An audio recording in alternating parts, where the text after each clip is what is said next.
Okay, so what does a negative residual indicate, positive residual, and a residual of 0? Negative means that the actual is higher than the predicted.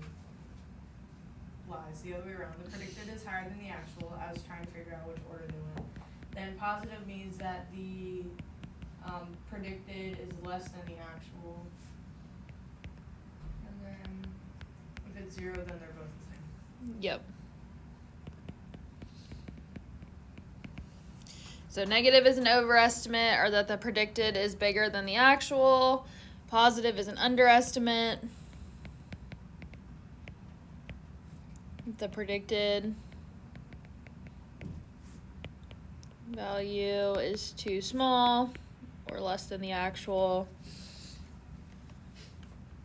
0, they're exactly the same.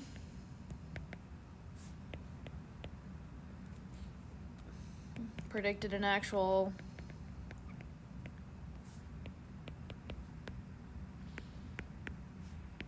are the same.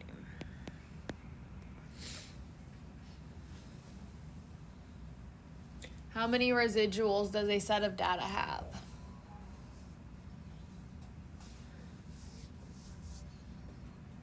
One. 5. That's all. You want to take a guess, Ethan? 2. Did you say 2? Yeah. No. I guess technically both of those are possible, but no. The number of residuals is equal to the number of points a data set has. Oh, that would make sense.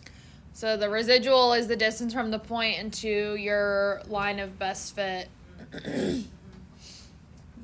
So every point has a residual. What is meant by the line of best fit? How the line best describes the graph.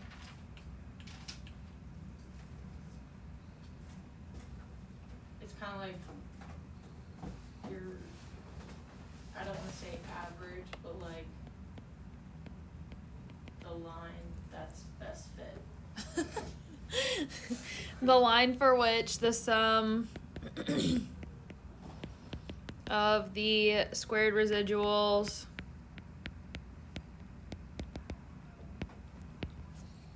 is the smallest.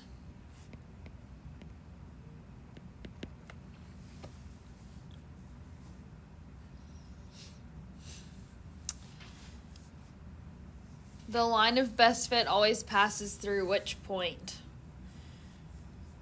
I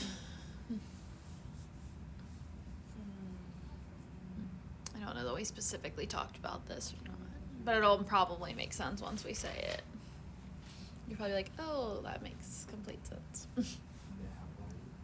Huh? The outlier. Nope. Line of best fit would never go through an outlier. Well, I should say almost never, because I guess theoretically it could, but it would have to be way outside the data points. Goes to the point x bar, y bar, or the mean point. So whatever your like mean is for the set of data, the line's gonna go through there in some fashion. We should note though that it would only be the point 0, 0 if we have standardized both variables.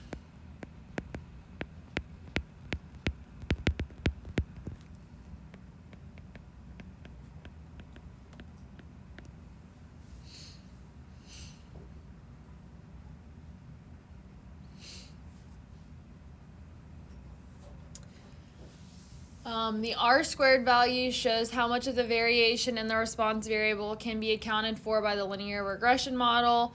If R-squared is equal to 0.95, what can be concluded about the relationship between X and Y? So, we're looking for some percent of the variability in one of the variables is accounted for by the linear relationship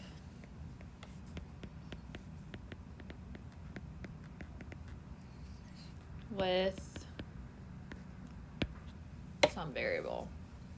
So I need to know what to put in each of those blanks.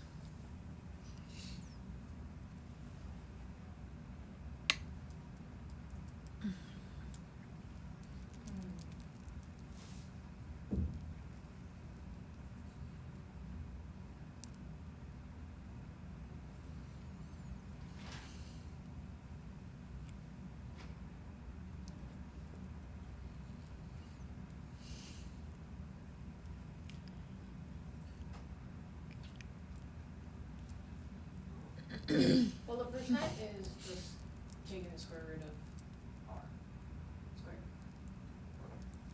What?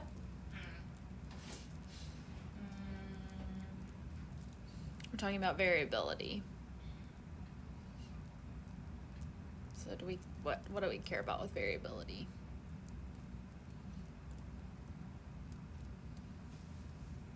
Oh, 95%. Yeah, 95%. Gosh, dang it. We care about the r squared value for variability. 95% of the variability in which variable is accounted for by the linear relationship with which other variable? Of variability of x of y is accounted for by a linear relationship with x. Yep. I knew it was going. All right, what conditions are necessary before using a linear model for a set of data? So these are just the three things that it's been the whole time. Oh, outliers? Yep. Quantitative and, oh gosh, what's the last one? Quantitative and linear. Yeah, straight enough, linear.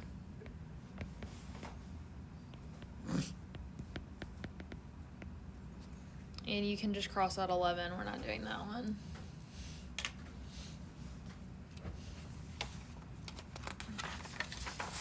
That's what public buildings set the helium on. Let's be careful with that because helium, there's a shortage. I still Just wouldn't kidding. agree. It's so weird that they have like helium some weeks and then other weeks they just don't. I know, like last week So they had weird. none, and then yesterday they had a Yeah. bunch again, apparently. Wait, what? There's a shortage of helium, In the school or like in the world? just in general. Just in the school. What do you need? Wait, what is it? Wait, what do we need helium for? Well, We did senior night balloons was for last week. We senior tried to night. do, we were gonna get balloons, and then To buy helium there wasn't. Like, that was the thing. Like, there was no helium anywhere around here. Just buy helium. I don't know. That's the problem. They were out of it. They didn't have any. Like the store ain't had no helium? No, like, they didn't have any. Like, the only Party City had some, but it was only for the balloons that had been, like, pre-ordered. Tell us Marshall makes some.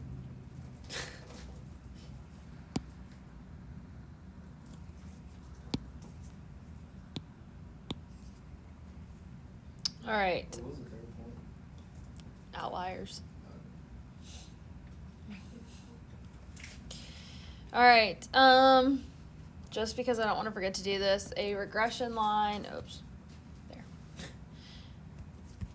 The equation for the regression line, because you're gonna have to know this, is y hat is equal to b sub 0 plus b1x, with b sub 0 being the y-intercept and b1 being the slope.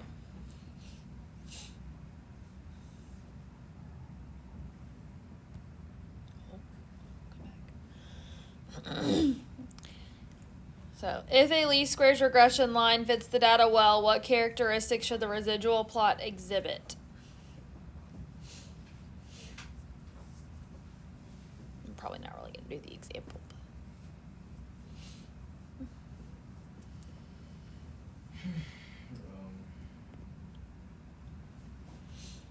Or I guess the other way to say it is, what should it not have? Like a curve. So, like, Or no, like, no pattern. Yeah. Like it just, yeah. it shouldn't have a direction or shape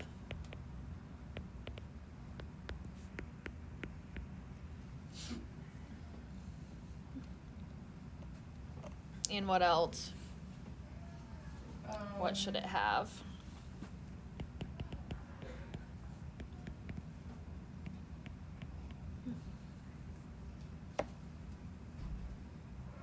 You know, like nothing of interest. Yeah. I don't know if that's weird. So like Yeah. No correlation. So some amount of scatter or nothing of interest.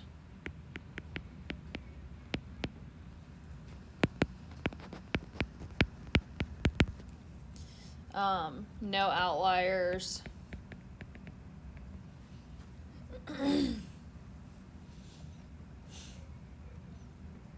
So, I mean, if you were going to draw a little example,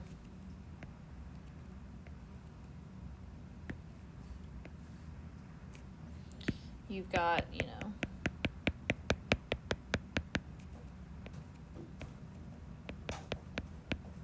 something super random, nothing curved or with a specific shape or anything like that.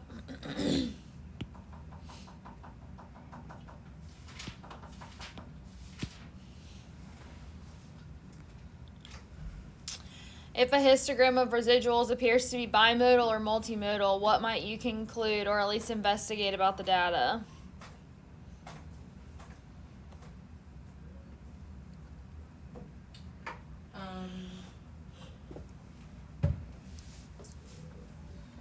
I feel like we kind of mentioned this, but maybe not worded it exactly like this. The data set is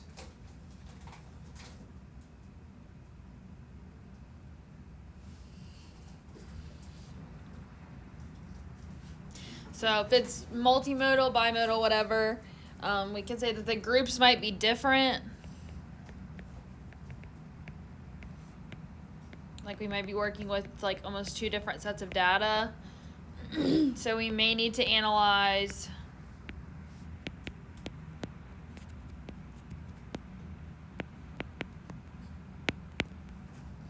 the group separately.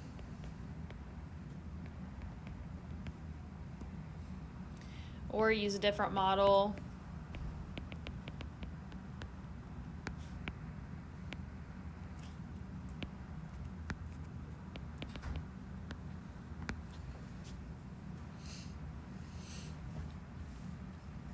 You know, you say the answer and then it just makes so much sense. Like, Yeah, well, that's what I'm saying. Like, some of them, like, we kind of, like, talked about that, maybe not in chapter 9, but I feel like we kind of talked about something similar to that in this unit, but not in the sense of exactly like that. So, like, it's like, I don't know. I was gonna say something like that. I thought it was like gonna be some like sophisticated food. A lot of them are not super sophisticated, so. Why is it important to examine a residual plot even if a scatter plot appears to be linear? Because there can be hard to see curves. Mm-hmm. Yeah. We may overlook a bend or curve or anything like that in a scatter plot.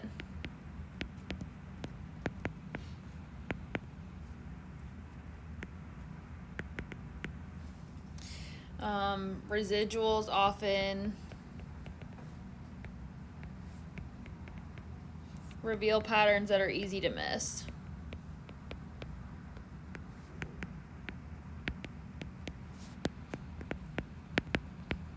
Because sometimes it's even a matter of just changing the increments that you're counting by that can change something. Like that's like I even think about when we went back to like even histograms in the last unit and we were talking about how like just changing the window or like the size of the bends, like that might show you a gap that you didn't see before. So all right. What is meant by extrapolation? It's when like you make a prediction that's not in the data, like it's outside of. Yeah. Making predictions outside the given domain.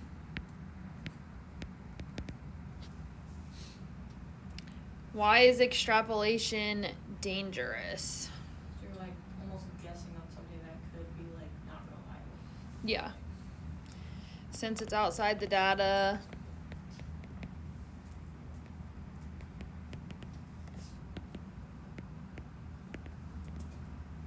We can't guarantee it follows the same relationship.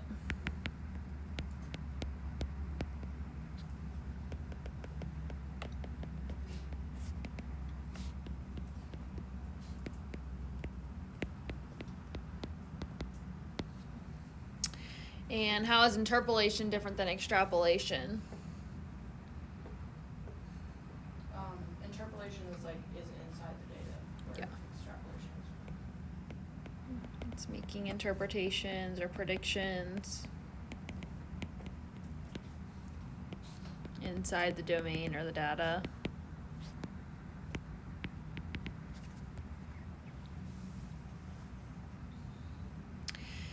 And how do you identify an outlier in a scatter plot? The best fit line. If it's really far away from your Yeah. A point that stands away from others.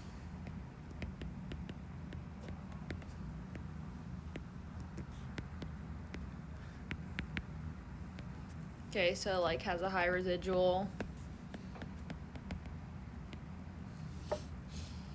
So meaning it's far away from the best fit line.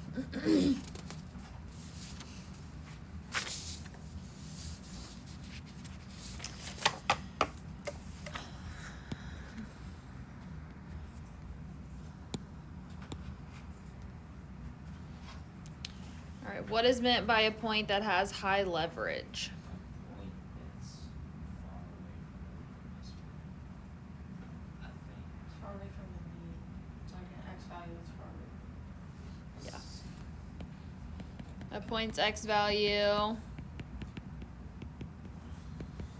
that is far from the mean of the X value. You said 8 points. Hmm? You said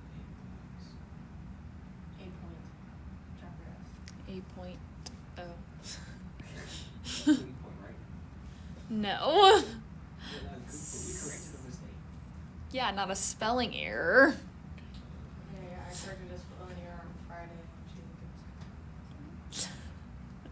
That's only in Patton's class. Mine has to be a mathematical problem. Yeah, it would've been, she's smarter. She's mad at us this morning. Yeah, people will say that she's sitting there as well. Yeah, she's mad And at us. technically, it was supposed to be points. It's supposed to be like, if it's like possessive, like a point's X value, like the X value of the Oh. point. But you forgot the comma. I'm gonna Apostrophe. the same thing. It's not the same.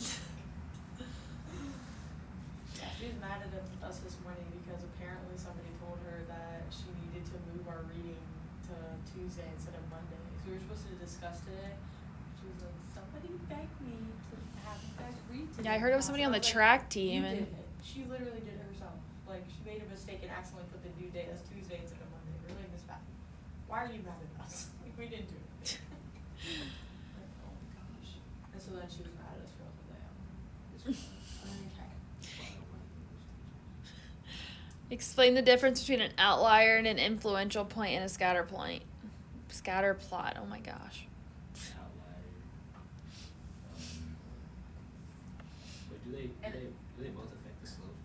No, an outlier affects the best fit line, but an influential point affects the slope. I don't know if those are the same thing. I don't think they are. I thought shouldn't like both affect the slope or something. I'm saying similar as much as saying different. Like, I feel like they're almost the same thing, cause like an influential point changes like everything. I have something I think written wrong on here, so I'm trying to check it.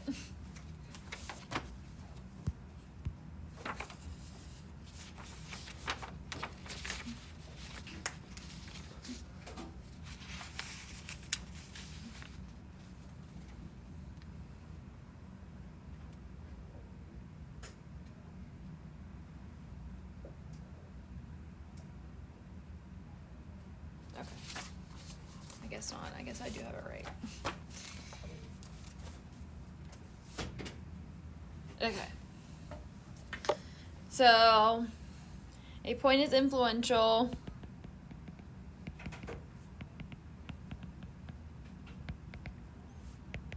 if omitting it from the analysis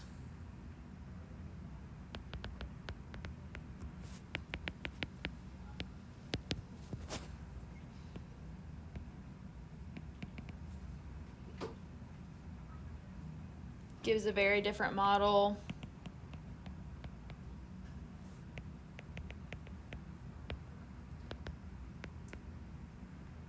Now, obviously, sometimes Doesn't an outlier do the same thing?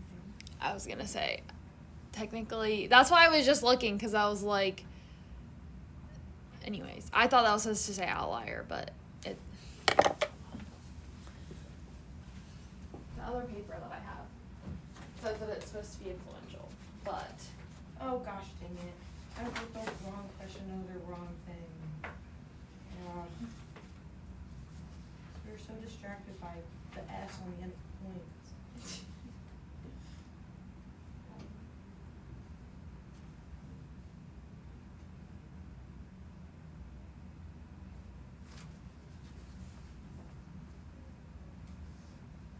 I mean, in the notes we did right, so I guess this is why I have it like that. A point is unusual if, when omitted, it significantly changes the linear model. This is called an influential point. But technically, yes, an outlier would also change it, typically pretty drastically. I guess not all the time. Yes.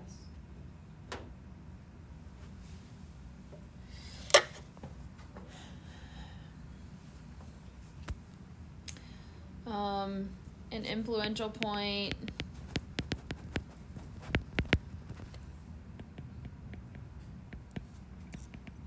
is when its x value is far from the mean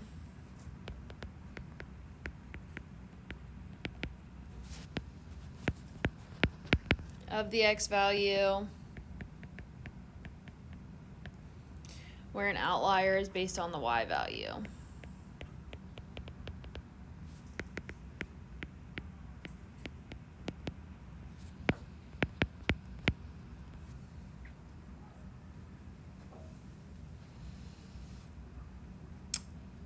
Even if a strong association is observed between two variables, it may be wrong to assume that changing one variable will cause a change in the other variable. Explain why.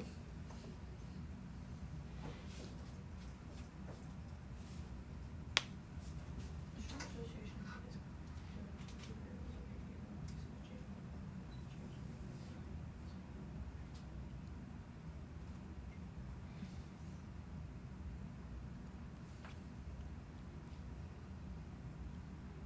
Think about the problem that was the life expectancy versus cell phone usage. because there could be some like other factors, I guess. What is that other factor called? It. What kind of variable? Lurking? Yep. Could be a lurking variable.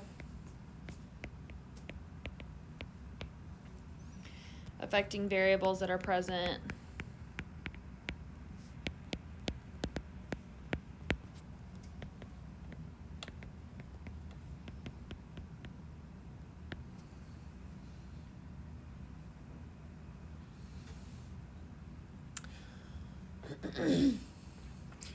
Why do scatter plots of summary statistics show less scatter than those of individual observations?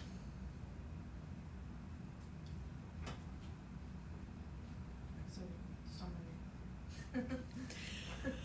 Because there's probably not as many points as an individual. Yeah.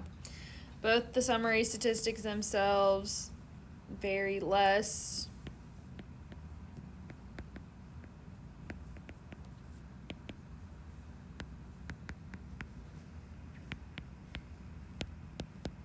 Than the data of the individuals do.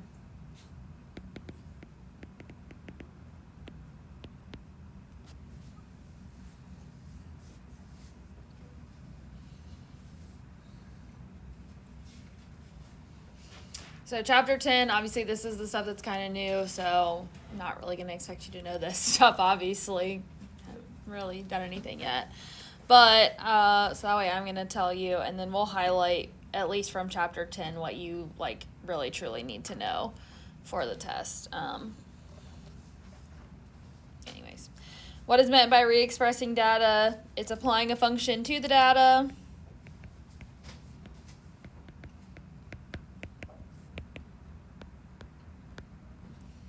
Goal of making it straighter.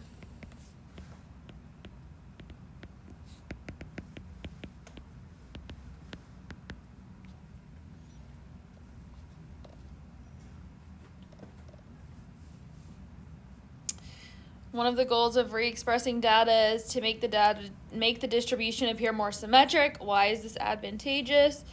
And that would be that it's easier to summarize the center of the distribution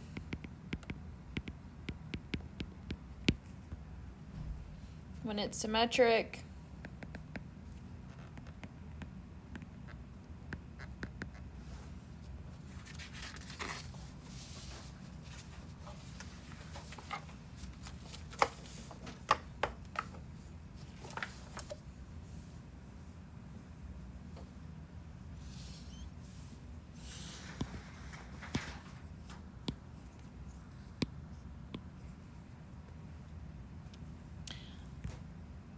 Another goal of re-expressing data is to make the spread of several groups more alike. Why is this advantageous?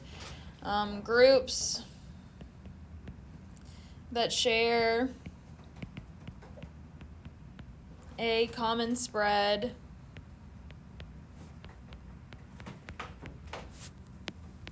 are easier to compare.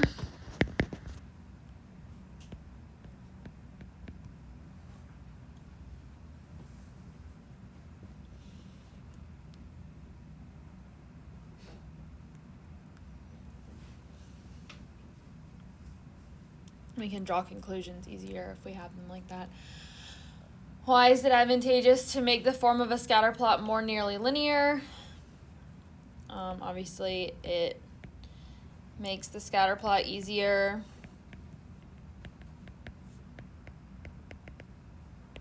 to summarize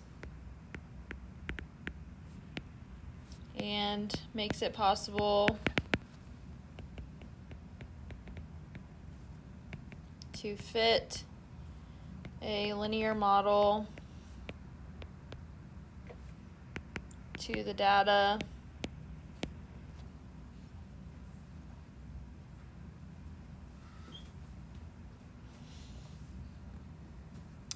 What type of data often benefits from re-expressing, dear goodness, I cannot talk, by square values?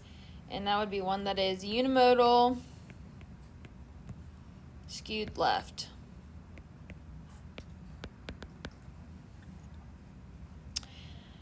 What type of data often benefits from re-expression by taking the square root of values? That would be counted data.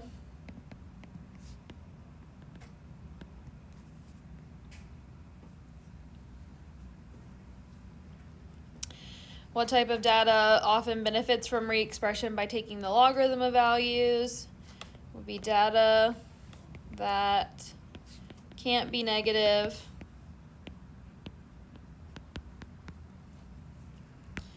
Values that grow by percentage rates, etc.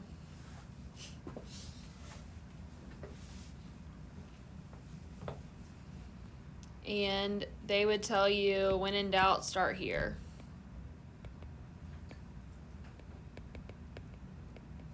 And see if that fixes it.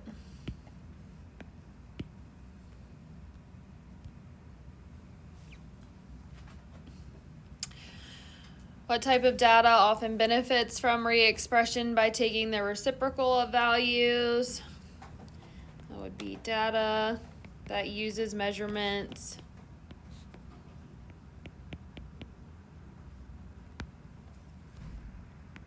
of rates or ratios of two quantities. For example, miles per hour.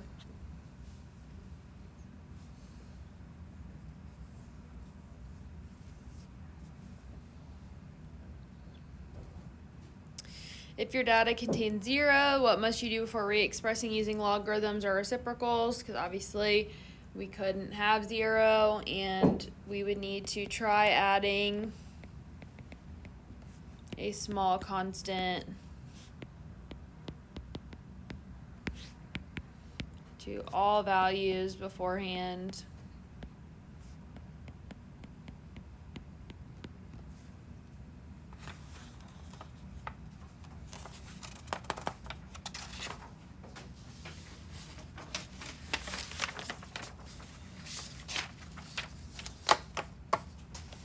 Alright, so on this last page, you're going to have to know all of them.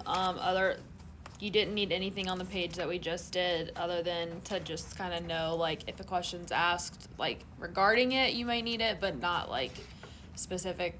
Like, it's not going to say, like, oh, what type of data often benefits from re-expression by taking the reciprocal of the values. Like, I'm not going to ask you the question exactly, but I would still, like, look over it and understand, like, the concept more so if it comes up later. You need number 1 from chapter 10, and then you need all of the page that we're about to do.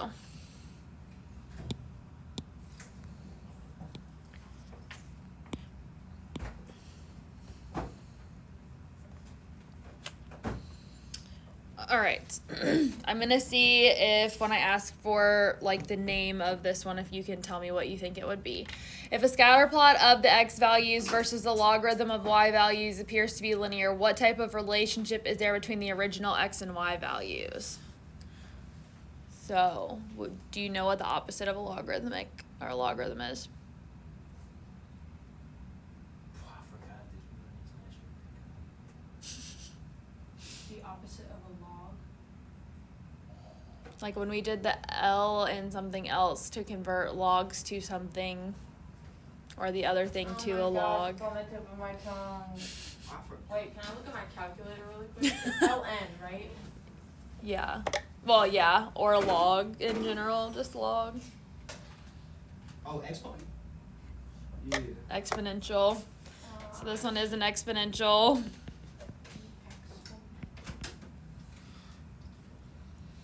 All of these also are supposed to have this little hat written above. It's just beside it because it didn't translate correctly because when we had to convert everything from Word to Google Docs, it didn't convert all of that stuff correctly. So rewrite that in linear form. If we were going to do that, we would take the log of y hat is equal to a plus bx. So, like, those two things go together there. Basically, every 2 questions on this page goes together. All right, if a scatter plot of the logarithm of the x values versus the logarithm of the y values appears to be linear, what type of relationship is there between the original x and y values? This one you're probably not likely to get without, I'll see. You can guess and see if you get it, but. I have no idea. I actually have no idea. This one's a power. Oh, okay. Yeah, definitely wouldn't have done And this one would be rewritten as log of y hat. All we get Is- is A plus XB. A plus b log of x. I was like, man, he's gonna get it. Because I was like, how in the world did he even get that part right? that. The next one is LN, right? Well, yeah, logarithmic would be the name. So remember, ln is the natural log, which is log base e, but yes, Oh, yeah. logarithmic. And this one, to rewrite it, would be y hat is equal to a plus b log of x. So the other one was like the log of both pieces. This one is It's like pre-cal. of the y values gives you log. So you need to know all of those ones, but you can pretty much memorize them.